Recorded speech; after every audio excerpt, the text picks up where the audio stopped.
Here we go.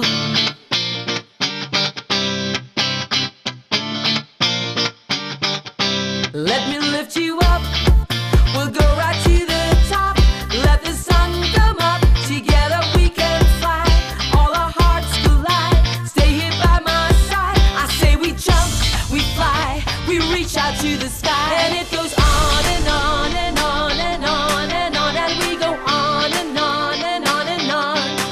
And it goes on and on and on and on and on. And we go on and on and on and on. We're gonna fly high, be alive. Yeah. We're gonna fly high, be alive. We're gonna fly high, be alive. Good morning, Pilipinas! It's a beautiful Sunday morning. So stay with us today for 30 minutes at marami kaming inihanda para sa inyo. Tatlo ang hinanda natin ngayon, storya, Susan. Talaga? Oo, pumunta pa kami sa Benguet at pumunta pa kami sa Cebu. At hindi pa natin napag-usapan ng dengue at malapit na ang ulan. So according to Department of Health po, ang dengue cases has gone lower this year. Actually about 6,000 for first quarter last year, about 2,000 something this year. But still, that's alarming. Hindi po natin pwedeng ignorin yan o hindi bigyan ng pansin. Kaya simulan na natin ang ating programa sa isang istorya ng isang pastor na may dengue. At muntik-muntik na siyang namatay. So everybody, stay there. Watch this video.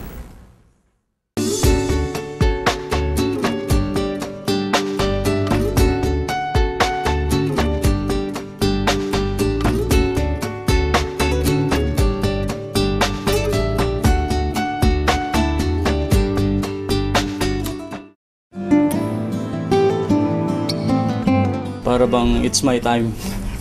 Kasi hindi ko na po may kilos yung katawan ko. Then sabi ko kay Lord, kung kukunin mo ako, handa na po ako. Basta wag mo lang po akong pahirapan. Matindi ang dengue sa ating bansa. Libo-libo na ang nabibiktima nito. Ilan nga dito ay namatay pa. Si Pastor Noel, pamilyadong tao na may 2 anak, naging biktima rin ng lamok na may dengue. Para bang may nakadagan sa akin na 2 kaban na bigas na para bang hirap kong kumilos. Hindi po ako makapagsalita. Kahit gusto ko pong imulat yung mata ko, pag minumulat ko po is nahihilo po ako. Dahil sa sitwasyon ni Pastor Noel, kala ng mga kaibigan niya ay katapusan na nito. Yung misis ko po, talagang iyak po siya ng iyak dahil narinig po ng misis ko na makaabot pa kaya si Pastor Noel sa birthday niya. Tawag po siya ng tawag kay Doc Rolly kung ano po yung mga pwedeng gawin. And at that time, parang wala nang pag-asa. Sa konting natitirang lakas, inisip ni Pastor Noel ang kinabukasan ng mga anak. Mga bata pa sila kasi grade 7 yung isa is kinder. Sino kaya ang mag-aalaga sa kanila? Or paano kaya matutustusan yung pangangailangan nila kung wala na po ako? Subalit matindi ang pagdadasal ni Pastor Noel. Ang hinihinging milagro, binigay sa kanya.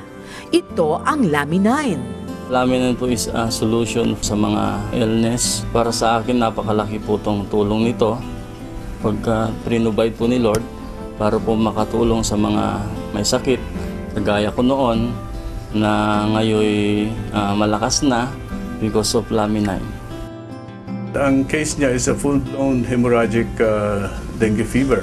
Now, this is a dangerous disease kasi kapag hindi naagapan, pwede siyang mag-shock or go into bleeding and then pwede siyang mamatay. Ang kanyang platelet at that time was 21. Ang normal ng platelet is supposed to be hanggang 450. Binigyan namin siya ng 5 capsules of Laminin right away. After 1 hour, ay na-observe namin na nagbabago yung kanyang kulay talong, nagiging mas clearer ang kanyang complexion dahil sa tumigil ang bleeding sa skin. Ang Laminin kasi ay mayroong fibroblast growth factor which is involved in repairing yung mga damages sa katawan ng tao. In dengue fever, ang nadadamage ay yung mga ugat, yung mga capillaries, yung mga malilit na blood vessels. pumuputok yung mga yon para mapigilan yung pag-ooze ng dugo sa mga capillaries na pumutok, kinakailangan ng platelets. So ngayon, ang ginagawa ng laminin, yung FGF niya, ay dinadivert niya yung mga platelets na yun sa mga areas na mayroong injuries, and in this case, yung kanyang mga capillaries, at pinaplug niya yung mga leaks na yon. Kaya right away, nag-stop ang kanyang bleeding.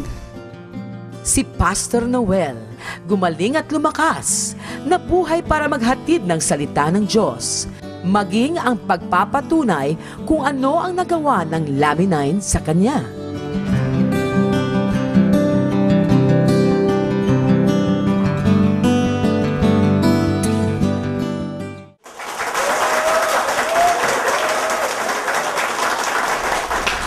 So pagbabalik ng Be Alive, we will give you our doctors to explain dengue. We'll be right back.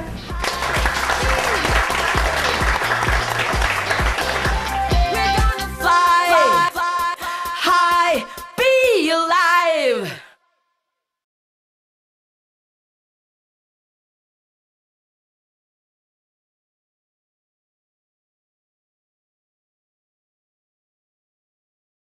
Be alive!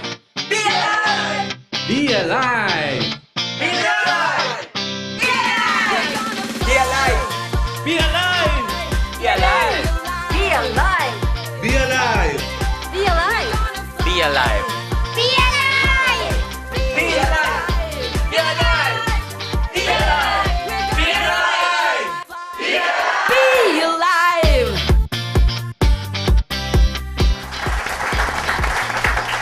We are glad to have our doctors na magpapaliwanag po ng tungkol sa nagagawa ng Laminin, lalo na sa dengue, na maraming nagkakasakit at namamatay. We have Dr. Mario Ramirez, we have Dr. Arlie Imperio, and again we have Dr. Rhea Magalona.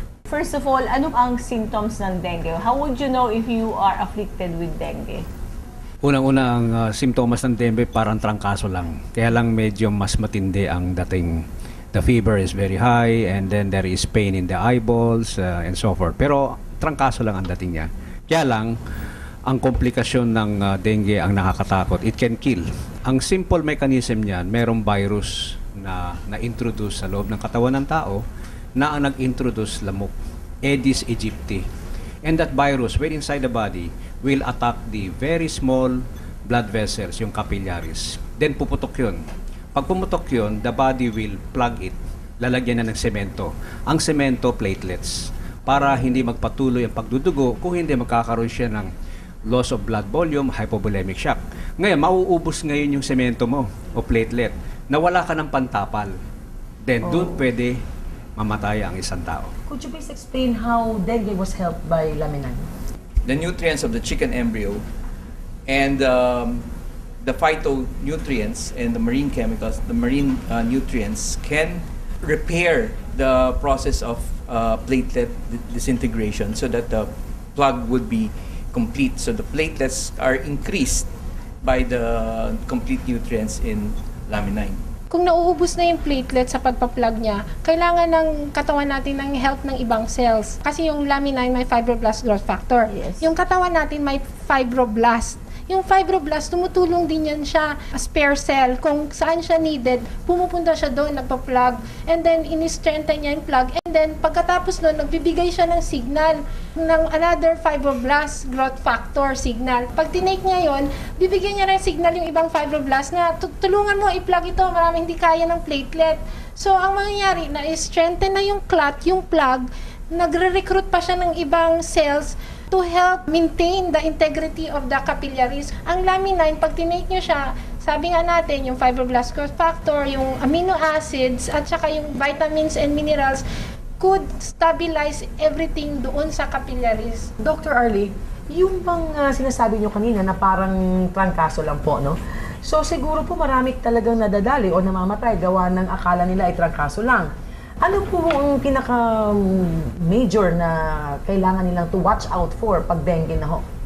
Una, yung sinasabing epidemiological evidence. Meron ng bali-balita na meron ng dengue. So that's already the warning. Lalong-lalo pagka umuulan. Kasi ang mekanismo ng dengue po, nanggaling sa lamok, siya yung nagtatransmit. Pero ang malungkot yan, ang tao, tayo ang carrier. The moment the virus is introduced into our body, it is there. And then when the mosquito bites us, the mosquito gets the virus. And the mosquito can transfer it to another person. Therefore, the strategy here is to prevent the mosquito from biting you. And another strategy is to prevent the breeding places where the mosquito can multiply. Umuulan, dyan siya nagbe-breed sa mga stagnant waters, sa mga baon ng nyog, sa mga lata, sa drum. Kailangan alisin natin yon. So may balita na ngayon na dengue season na ngayon.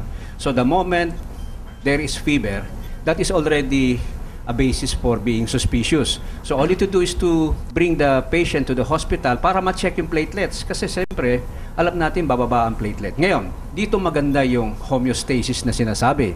Kasi alam ng katawan, bumabagsak na yung platelets mo. So ang katawan, gagawa siya ng platelets. Ngayon, yung ingredients na nanggagaling sa 9-day-old fertilized avian egg or chicken egg will enhance that function. So gagawin ng body, kailangan maraming platelets gagawin. And then, gagalaw na yung fibroblast growth factor, gagalaw na yung mga amino acids, so the platelets will now be enhanced. So that is how we can possibly save the patient from the complication of platelet deficiency. Basta okay lang ang platelet, walang problema eh. Another mechanism is that the body, walang gamot kasi ang dengue, kasi virus siya. Ang virus, walang gamot. Pero ang good news, ang katawan natin, kayang gumawa ng paraan para tapatan at labanan ang virus. So, ang simple lang, through homeostasis, palakasin lang ang immune system ng body, and that's where the egg powder extract can help us. When a mosquito bites you, how long before you can see the symptoms?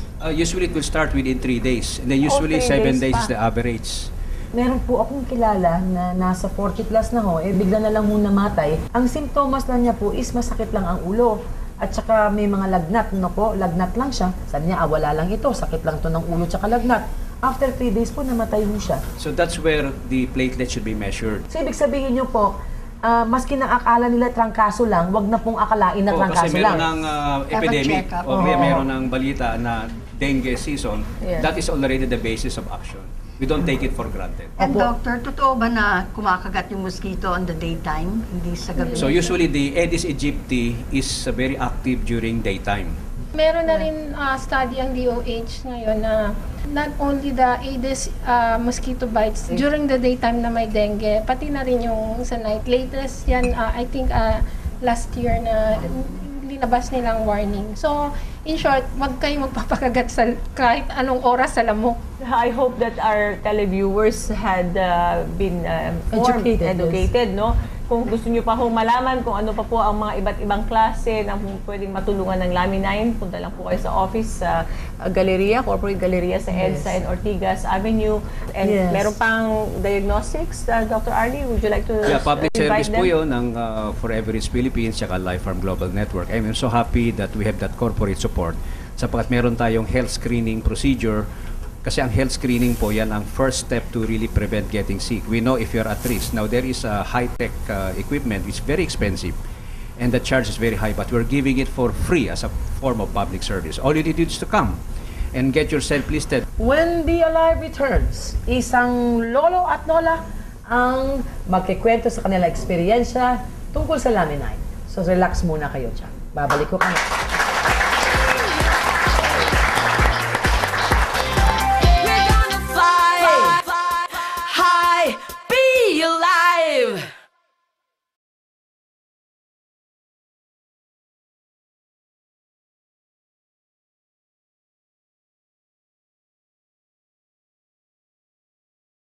Be alive, Cebu! Be alive, Cebu! Be alive, Cebu! We're gonna fly. Be alive, Cebu! Be alive, Cebu. We're Be alive, Cebu! Be alive, Cebu!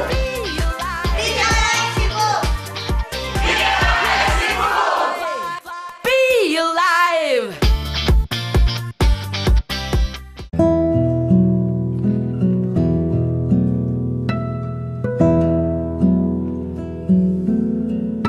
Ang pagkakasakit di maiiwasan kung minsan, di pinipili ang nadapuan nito. Bata o matanda, mayaman o mahirap, maging anuman ang estado sa buhay, maaring magkasakit. Katulad ng dalawa nating testimonya ngayon, parehong senior citizen na taga Cebu. Si Mr. Laurearo, nakakaangat ang estado sa buhay, subalit di siya nakaligtas sa sakit na rheumatoid arthritis. I was struck by rheumatoid arthritis, so I cannot walk anymore. The knees were swelling already. So that was the time I was taking the traditional medicine to ease my pain. Matapos maramdaman ang panandaliang ginhawa dulot ng gamot, muling bumalik ang sakit ng kanyang tuhod. Isang araw, isang alternatibong solusyon ang dinala ng kanyang kapatid. Ito ang Laminin. One morning, my sister came in and told me about this miraculous capsule. I don't believe that there is such thing as miracle capsule. After 4 consecutive days of taking it, I was able to stand and I can walk already. I said, oh, it's amazing. This is really a miracle capsule. So I drive my car, went to my friends. They were clapping their hands.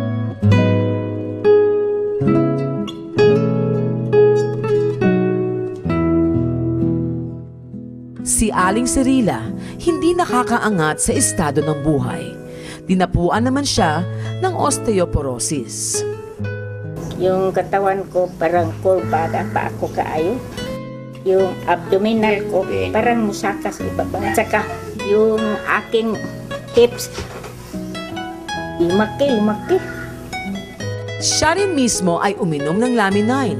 Kaya naman, halos mabilis na ginhawa ang kanyang naramdaman. After 4 days or 5 days, taking Laminin, I feel easy to walk. Parang hindi na ako masyadong magyuko ko. Parang putol na ko sa kahoy. Murag strong na. Si Mr. Laurearo at Aling Cirila, magkaiba man ang estado ng buhay, pareho nagkaroon ng alternatibong solusyon ang sakit na iniinda. Pareho nagkaroon ng ginhawa dahil sa Laminin. Isang pagpapatunay, mahirap o mayaman, Laminin ang kailangan.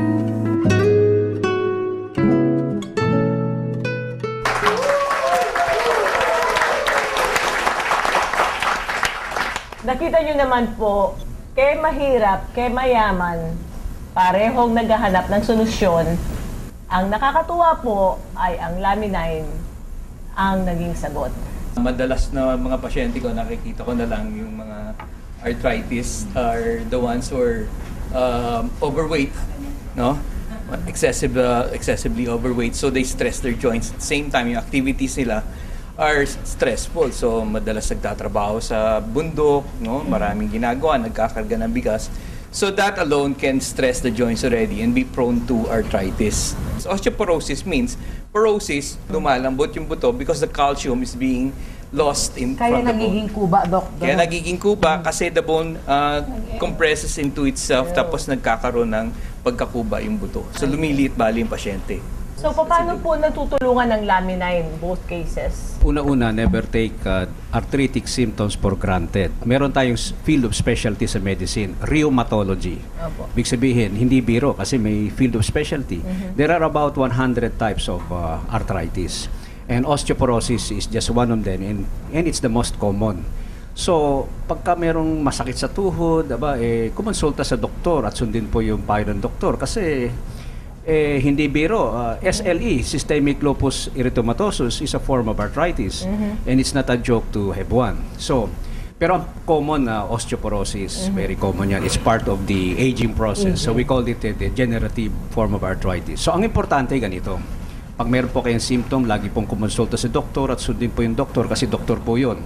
Ngayon, yung egg powder extract na main component ng Laminin is food that will help support body function. Ngayon, pag lumakas yung body function mo, maski anong sakit, arthritis, cancer, and so forth, may laban ka. Ang malungkot, pag nagkasakit ka, mahina ang katawan mo. Kunyari, nagpa-opera ka, kailangan kasi may sakit. Ayaw natin magpa-opera, pero kung may sakit ka, kailangan. Kung mahina ang katawan mo, baka madali ka sa side effects, sa komplikasyon ng operasyon, hindi dahil sa sakit mismo. So, in my point of view, this is one way where we integrate functional food in standard therapeutic care to enhance the recovery or the reduction of complication. And at the same time, kung ayos na lahat, it will help improve the quality of life of the patient and probably even delay the aging process. At may bonus pa, libido. If you take Laminin at an earlier age, pwede ba ma-prevent yung pagiging kuba, ganun, doktor? Actually, nakakatulong talaga ang Laminin. Huwag niyo isipin na babae lang nagkaka-osteoporosis. Babae, lalaki meron. Mas profound lang sa mga babae kasi when we reach the stage of menopause, pag nag-decrease yung hormones natin, doon nagkakaroon ng bone demineralization. So, nagwi-weaken yung bones natin. Tama talaga na prevention is better than cure. Sample, syempre, healthy lifestyle, good food intake, high calcium, and then you take Laminin as prevention. Ang katawan natin, maraming bones. About 200 bones ata, no, nag-aral tayo anatomy. Mga bones niya, maraming joints. Kaya just imagine the very wide spectrum of symptom that may come from any joint. Yes. Ngayon, ang osteoporosis, yung kumukuba, pagka nangyari yan, usually hindi na ibabalik. Ang focus po natin is prevention. One way to delay the aging process is to delay the osteoporotic development. Kasi pag kumuba na, siyempre full of gravity, humina yung buto because of lack of, let's say, nutrients or calcium. Di kukuba yan because of full of gravity. Pero that can be prevented by enhancing body function, having a healthy lifestyle, proper nutrition, and probably adding the egg powder extract. That could be a formula. Sabi nyo yung protein hindi maganda sa arthritis. Bakit nakakatulong itong Laminin, which comes from a 9-day fertilized avian egg, which is protein? Yung protein, kailangan ng katawan. It's part of the balanced diet, protein. It is the synthesis or the process on how protein is, let's say, digested or used by the body. So that's where the homeostatic function comes in. The body knows how, when to use the protein, to throw it away, to guide it. So that's where homeostasis comes in. And that's where what we get from the egg powder extract. According to research, it will balance the hypothalamic pituitary adrenal gland axis. Hindi ako nagsabi diyan yung mga researchers. And that means regulating the digestion of protein. Every part of the body is made up of protein. It is how it's regulated. That's the key. Marami ho nagtatanong sa amin sa Facebook natin and Twitter kung yung mga bata daw ay talagang pwedeng bigyan din ng Laminin. Lalo na't eto, we're talking about prevention. So, ibig sabihin po, habang bata pa, maganda siguro bigyan na. Hindi naaabot ho sa mga sakit na dinadatnan ho natin. Totoo ho ba yun? Pwede ho ba yun? Based on my experience, I have a 4-year-old daughter. Kung dala ko lang sana siya, mapapakita ko kung paano niya inumin ng Laminin. So, wala pong problema kung papainumin nyo yung mga anak nyo ng Laminin. Kasi kung ako lang nung panahon na meron sanang Laminin, sana nag-umpisahan ko na matagal na. Bakit? Kasi kung kaya niyang i-repair o magre-regenerate siya nung damaged cell, as early as pwede mong protektahan yung anak mo na maiwasan siyang magkasakit. Ako naman po, sulit naman po. Alam niyo bakit? Sa awa ng Diyos, walang anak akong na nagkakasakit. Ang ubon, po sa kanila, sisiw lang. Lagi kong sinasabi, sisiw lang yan sa kanila. Mawawala yan dahil meron silang iniinom na Laminin. Oh, very good. Very right. So does it work for with animals also? Yes, because the animals the animals have the same let's say anatomy we have. Meron din silang tiyan, meron tayong tiyan, meron silang puso, meron tayong puso. Yung sinasabing class mammalia, the same, and the dog is class mammalia na merong mammary gland, kaya ang class mammalia. Kaya it will work for let's say alam mo, Susan, maganda ito dun sa mga animal lovers din, no? Oh, yeah. Hindi lang people lovers but animal lovers also. Yeah. Napaganda talaga ng Laminin. My sister in the States, so hindi siya naniniwala. So, pero binigyan na ng taning yung pet niya. Wala silang anak so yung aso lang nila ang anak nila. So, Shih Tzu. And when I went there last month, oh, Ate Susan, salamat. Thank you very much. You see, she's feeling better now. Yung ganun ba, now she can walk and she can active na naman. Nakakatuwa. That's a very important point kasi ang aso po hindi nagsisinungaling. Kung talagang umigi siya, makikita natin. Sabi nga po nung mama ko sa akin, tinatago ko yung Laminin ko kasi baka ipakain ng papa mo dun sa manok niyang panabo. Oh, that is cute. Only we can live to be alive, di ba? So, yung bang quality of life na hindi ka nakaratay, hindi ka Nakakuba. hindi mo wala kang masakit sa katawan, you can appreciate and solve your problems with the right frame of mind. I Yes. think that is what matters, no? It's not the length of it's not time, but length it's of the time. quality. Being productive, being pain-free, being healthy is more And important. sleeping well. And sleeping well is more Yes. important for them than any other material thing that you can give them. Okay. Pangkalusugan man o pangkabuhayan, ang Forever Rich Philippines ay maaasahan. At malaki po ang pasasalamat natin kay Susan na pinarating ang Laminine sa Pilipinas. Maraming salamat, Susan. Salamat. Salamat po sa Glory. Thank you very much, Susan Barlin. Tulungan po natin si Susan to spread Laminine all over the country sa kanyang misyon at advocacy ng isang dakilang babae. Be Alive will be right back. Mabalik ko ulit!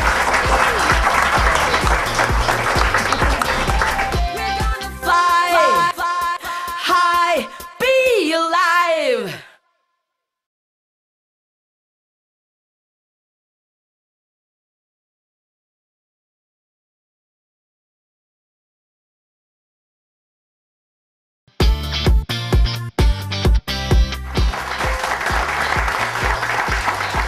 Bagong pag-asa at bagong ginhawa sa buhay. Mahirap man o mayaman. Pero Susan, pakita muna natin sa televiewers natin na ang audience natin lahat ay walang arthritis. Catch us again next week, same time, same channel, and always remember,